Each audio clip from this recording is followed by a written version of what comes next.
This is Kelly. And this is Amy. And you're listening to Diary of a Death Investigator. Amy has a good one for us this week. It was one that left me truly speechless. We're recording in person again. So we didn't listen to the other one yet. So hopefully this is still working for us. Why wouldn't it be? I don't know. We're not very good at the sound. So everyone give Joel a shout out right now and thank him for making us sound better. Way to go, Joel. 2 cheers for Joel. Whoop, whoop. Woot, woot. We're also really tired because we're recording this at night. So sorry, everyone. We're doing the best we can. I'm on a 2-hour time difference here because I'm in a different, I'm in California. I can say that. So yeah. Okay, so this one's called I'm Not Afraid of No Zombies, which we have talked about zombies on this podcast before. Zombie spiders. But it was zombie spiders. I don't think this person was talking about zombie spiders when she said that. No, she wasn't. Maybe at the time, like iZombie or something was out. I mean, zombie movies and stuff have become pretty popular. I think it's called ignorance. Oh, well.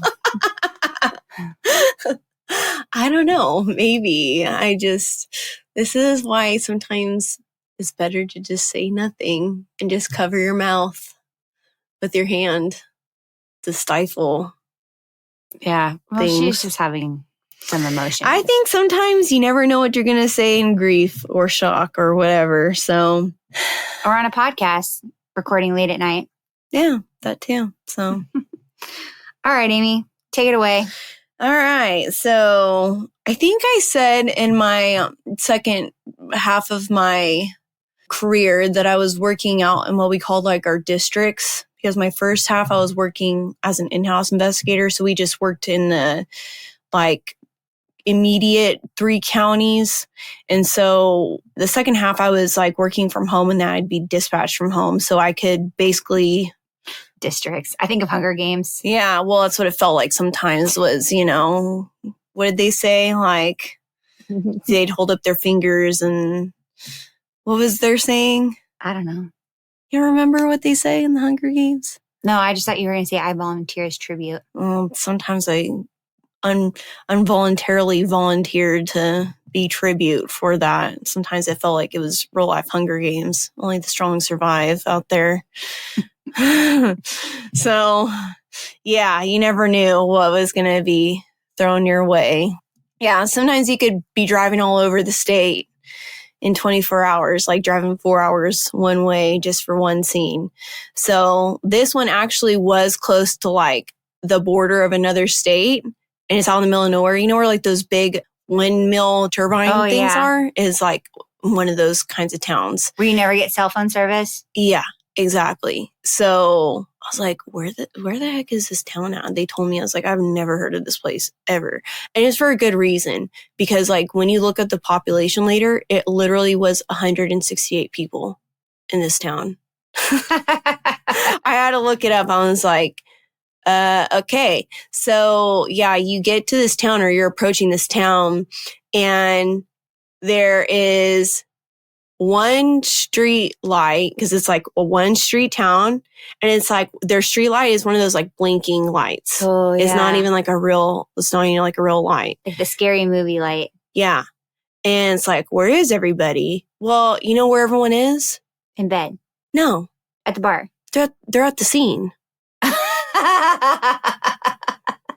Yeah, because this is the latest news of the town of 168 people. I mean, if you think about it, because I teach now, I teach more than that many kids a day. So that's this is excitement for them. It truly is, because you're like, wow, this town is a ghost town. Where is everybody? And then you turn the corner and you're like, oh, there they are. They're all on the front lawn, sitting on their coolers in their kitchen chairs. No, they were not. Yes, for real. Sitting out on their front yard, and they were like, hey, how's it going? Like with their coolers and stuff, and they're giving each other water and everything, sitting on the front yards, like waiting for the medical examiner to pull up. And I'm like, neat. What time of day was this? I guess I pictured it as dark for some reason. It's like 5 o'clock in the afternoon. It's like summertime, 5 o'clock in the afternoon, like still light outside.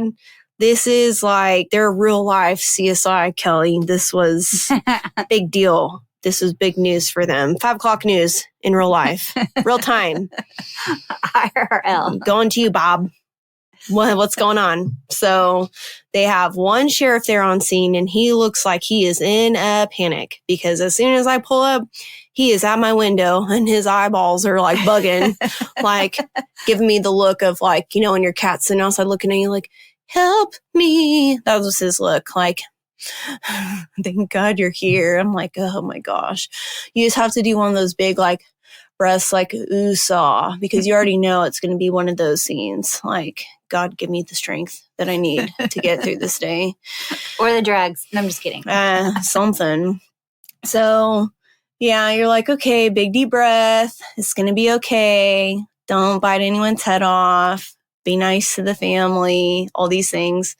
So I roll down my window and I'm like, hey, just let me get my stuff together here. And he's like, okay. Because like those guys that work out in those areas like that, they never get stuff like that. And like, I feel bad for them because they have to cover like this ginormous county and that has a population of all of maybe 2,000 people in this entire county. And they're probably so understaffed and like.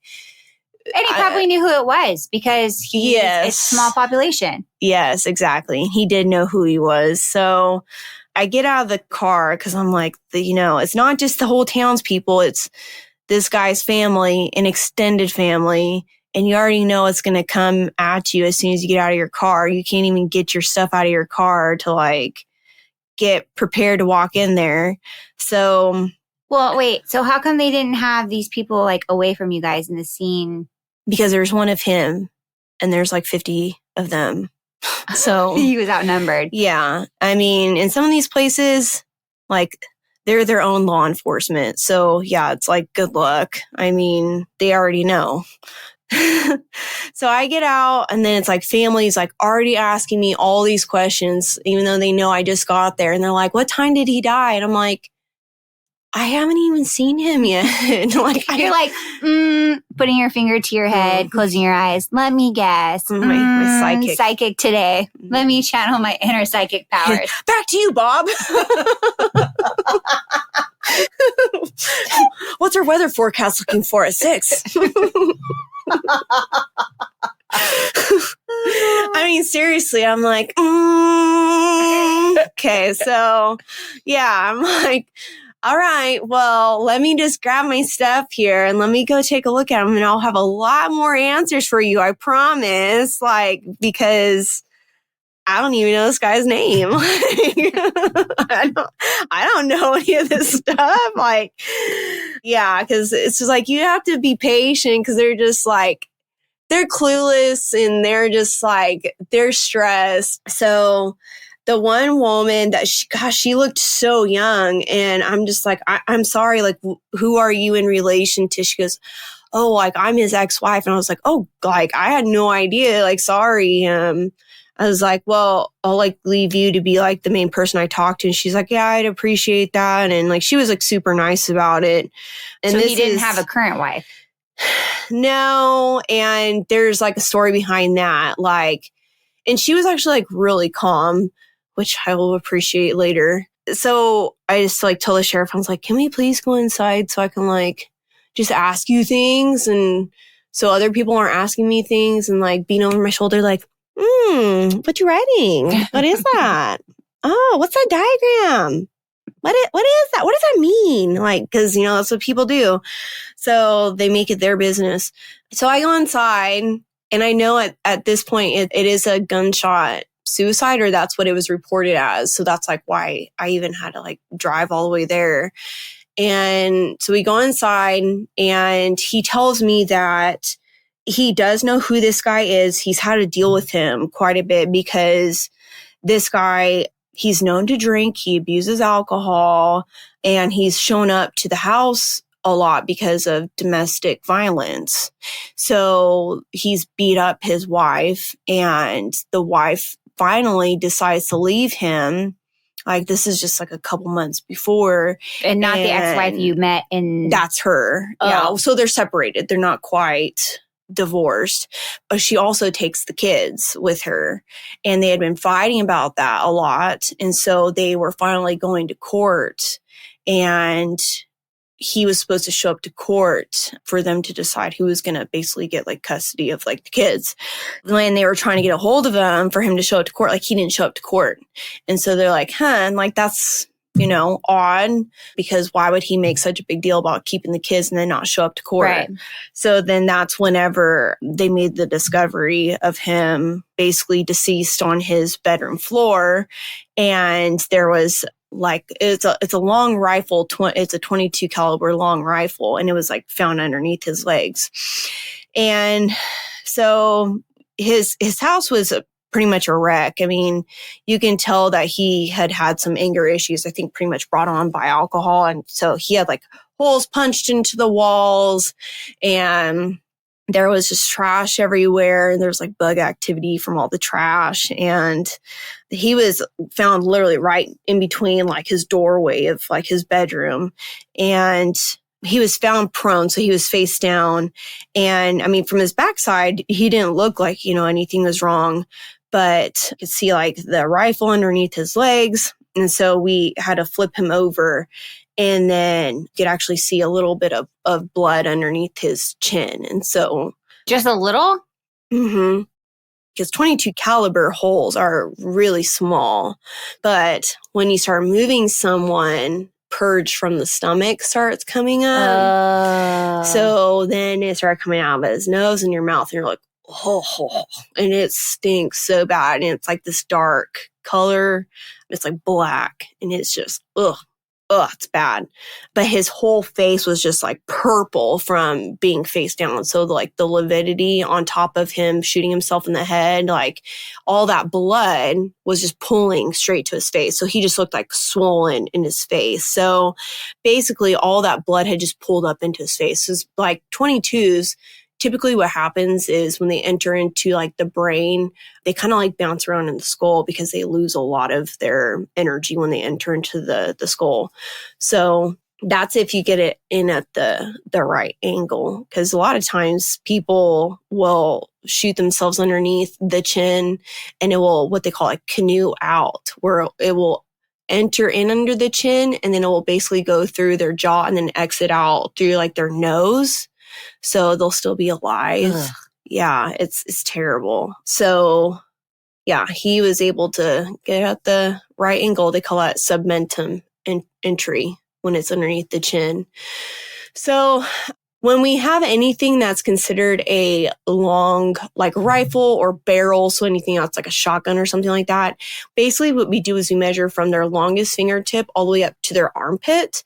And the reason why we do that is to make sure that they could actually pull the trigger. Yeah. Because like we always do that, and then we measure, the gun from like the barrel to like the trigger as well. Now, I've seen people get super creative where they've tied things off to the trigger where they can pull it from there, or they've used their toes before, where they'll put the barrel or the butt of the gun on the floor, and then they'll put the barrel underneath their chin, and then they'll use their toe to pull the trigger. But you get really weird angles that way. So I think to be successful, I think a lot of people will use like their thumb or something and pull. But we always do all the measurements. So you take a measuring tape and you take pictures of all that. It's really important that you get pictures of that, just because that's how you make sure that there's no suspicion of foul play. And then if you can see anything that looks like it's a longer range or it's not contact, then you know that there's foul play as well. So that's something that's important that we do scenes as death investigators as well. So yeah, everything looks like it's as it should be. You could tell that he was inebriated at the time. I mean, he was just making a mess. He like had broken the door like in the process. He had like the projectiles were kind of all over the place. Like he was just doing it sloppily, like just putting the projectiles in the gun because they were just like everywhere.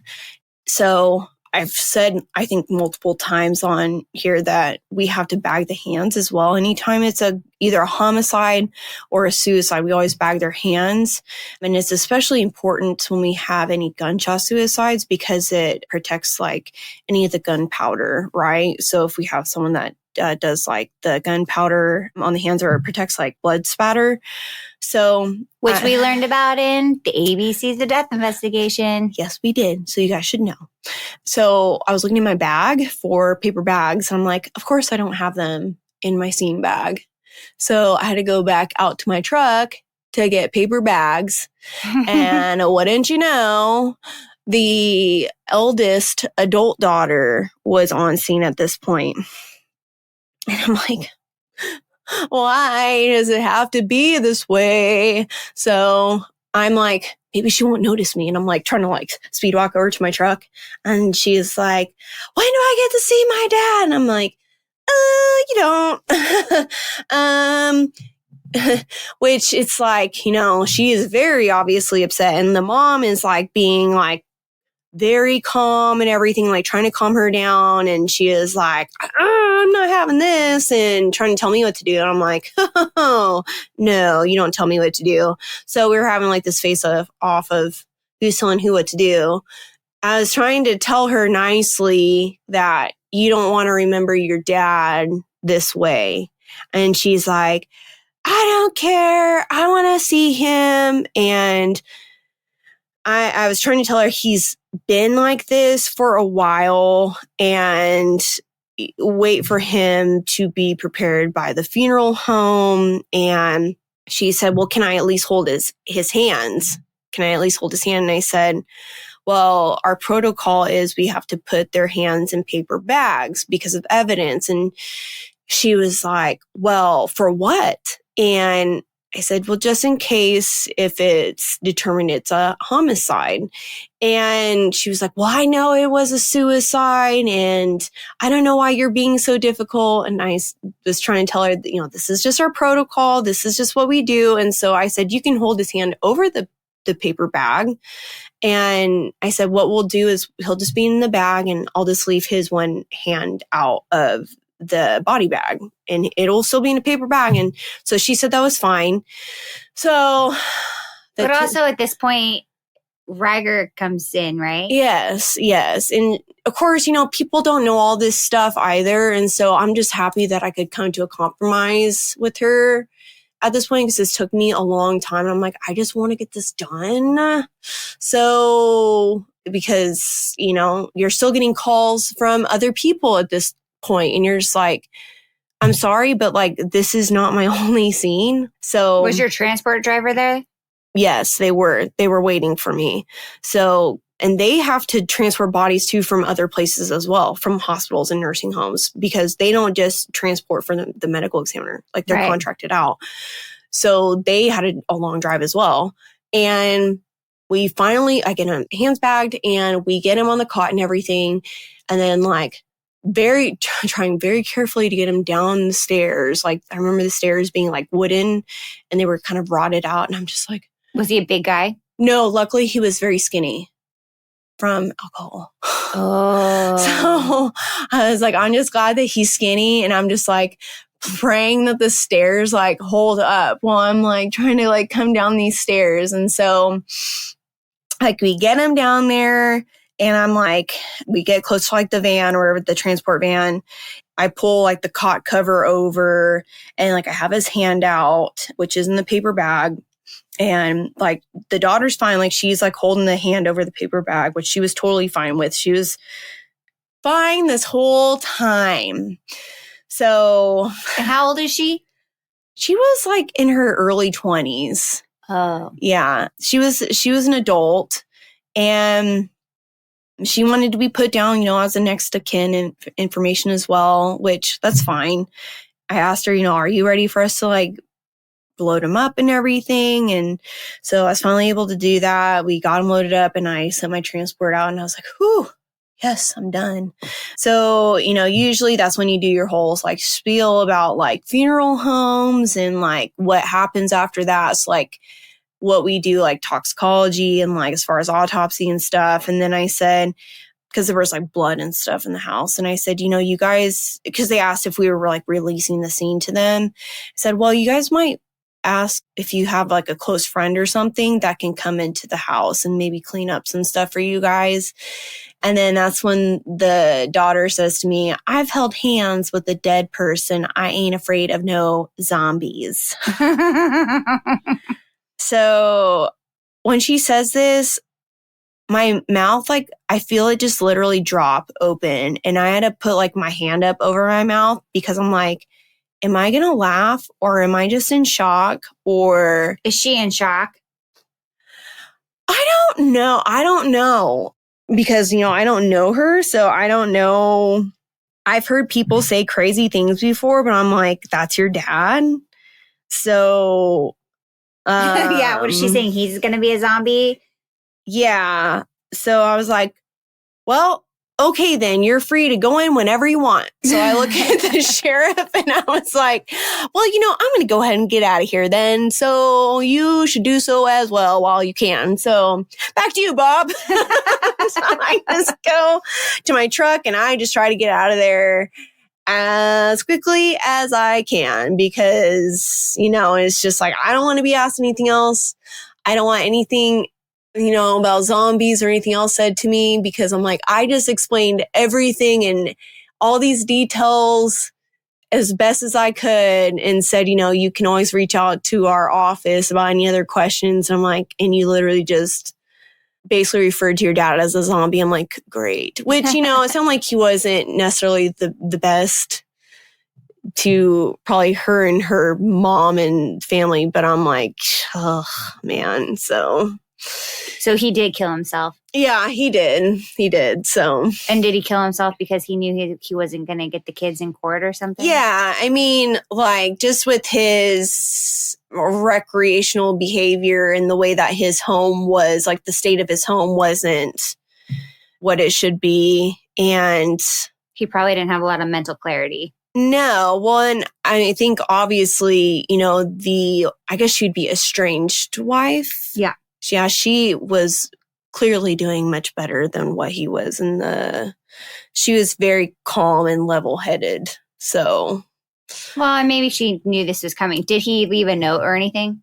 I did not see a note. So I don't know if maybe someone found one and just hid it. So that happens all the time. We've had suicides before where people will alter the scene because they want to basically, like, for the dignity of that person. So, which we can usually tell when people alter stuff because it's hard to dress people when they're already dead and stuff like that. So, you mean like if they killed themselves when they were naked? Mm-hmm. Oh, yeah. Maybe they wanted the world to see. Maybe they wanted to go out like in their birthday suit. Yeah, man. I know. In all their glory. Huh. Naked as a jaybird. As the day they were born. Mm-hmm. Yeah. So. Well, that's kind of sad. I didn't know that was going to be sad. It did not seem sad when I was there. Trust me. It was bizarre and strange. And I was like, am I in some like Stephen King novel where it's like, am I going to be next? Like, are there real zombies or are there like crows or something that are going to come like swoop down on me because that light is flashing over there? Oh, you could see the light from the house? Yeah. It was weird. I did not like it. And all these people sitting on their coolers. I'm like, I'm being stared at. This is weird. I need to go. Did anyone offer you anything to drink? No. And I wasn't going to take it either. I'm not sipping that Kool-Aid. Zombieland. That's how they get them all. Come be with us. There's a scene. No. So, yeah. No, thank you. I was out of there as fast as I could be. So, sipping on my pumpkin spice latte. Oh, that's so gross. I'm still not a fan. Well, I think the last episode we talked about, Amy and I are looking into the crime cruise. Mm-hmm. So we're going to buy our tickets for that. So we're excited. Party people. And as always, if you have any questions, you can email us at kelly@diaryofadeathinvestigator.com or message us on Instagram, Diary of a Death Investigator. go like our episodes. And if you don't like them, leave us a review and let us know what we can do better. Or else we'll feed you the Kool-Aid. And until next time. Bye.